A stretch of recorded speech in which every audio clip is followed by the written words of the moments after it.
CM Revanth Reddy సంచలన వ్యాఖ్యలు చేశారు. దత్తాత్రేయకు ఉపరాష్ట్రపతి పదవి ఇవ్వాలని సీఎం రేవంత్ రెడ్డి ఎన్డీఏకి సూచించారు.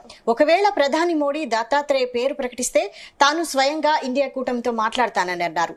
తాను ఇండియా కూటమి నేతగా మాట్లాడట్లేదని, తెలంగాణకు చెందిన వ్యక్తిగా మాట్లాడుతున్నానని రేవంత్ రెడ్డి అన్నారు.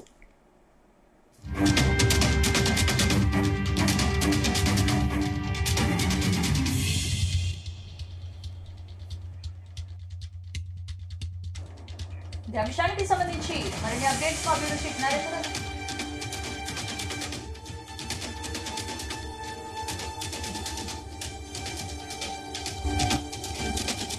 ఇదే అంశానికి సంబంధించి పూర్తి అప్డేట్స్ మా బ్యూరో చీఫ్ నరేందర్ అందిస్తారు. నరేందర్.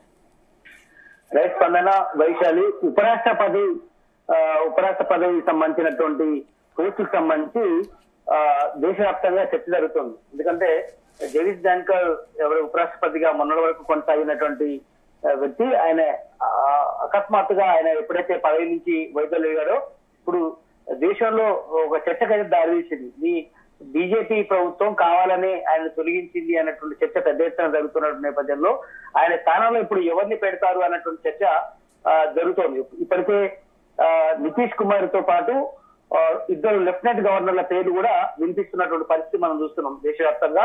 అయితే ఈ క్రమంలోనే మనం చూస్తున్నాం సీఎం రేవంత్ రెడ్డి కూడా ఢిల్లీ టూర్ కు వెళ్లారు.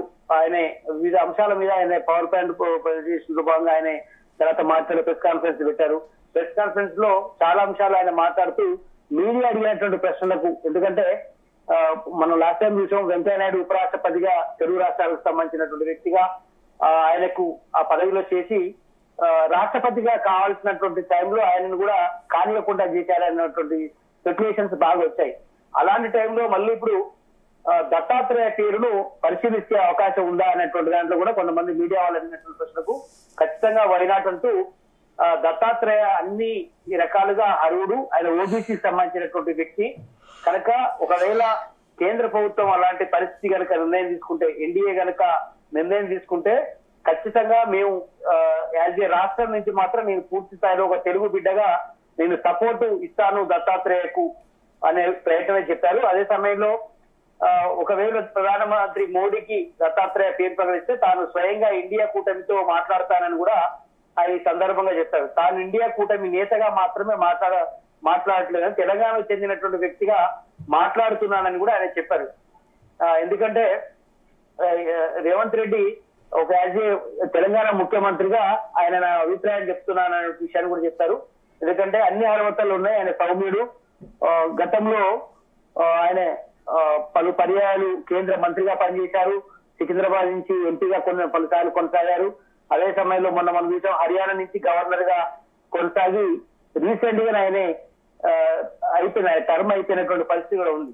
అదే ఇలాంటి పరిస్థితుల్లో ఆయన ఇక పూర్తి స్థాయిలో రిటైర్మెంట్ ప్రకటిస్తారు అన్నటువంటి చర్చ జరుగుతున్నటువంటి ఈ ప్రయత్నంలో దత్తాత్రేయకు ఏమైనా ఛాన్స్ ఉందా అనేటువంటి విషయాలు కూడా మనం ఎప్పుడైతే జగదీష్ ధన్కర్ ఉపరాష్ట్రపతిగా బయలుదేరిన తర్వాత ఇప్పుడు దేశవ్యాప్తంగా చర్చ జరుగుతుంది. మళ్ళీ తెలుగు రాష్ట్రాల వ్యక్తికి మళ్ళీ ఉపరాష్ట్ర పదవి వచ్చే అవకాశం ఉందా, ఆ ప్రాబబుల్ లిస్ట్ లో ఎవరున్నారు అనేటువంటి చర్చ జరుగుతున్న పరిస్థితుల్లో మళ్ళీ ఒక బీసీ వ్యక్తిగా దత్తాత్రేయ అన్ని రకాల అర్హుడు, ఎందుకంటే ఇప్పుడు అక్కడ ఎన్డీఏ ప్రభుత్వం నడుస్తున్నటువంటి నేపథ్యంలో ఆయన పేరు బయట స్పెక్యులేషన్ అవుతున్నటువంటి నేపథ్యంలో రేవంత్ రెడ్డి కూడా అదే వ్యాఖ్యలు చేశారు.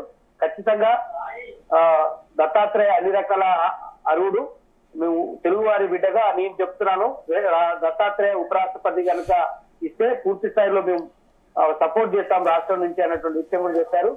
కనుక గతంలో వెంకయ్య నాయుడు చేసిన తర్వాత మళ్ళీ ఇప్పుడు ఆయనకు తెలుగు బిడ్డగా, ముఖ్యంగా తెలంగాణకు సంబంధించినటువంటి వ్యక్తిగా మళ్ళీ రావడం మన అదృష్టంగా భావించాల్సిన అవసరం ఉంటుంది అని కూడా ఆయన చెప్పే ప్రయత్నం చేశారు. Right, thank you Narendra.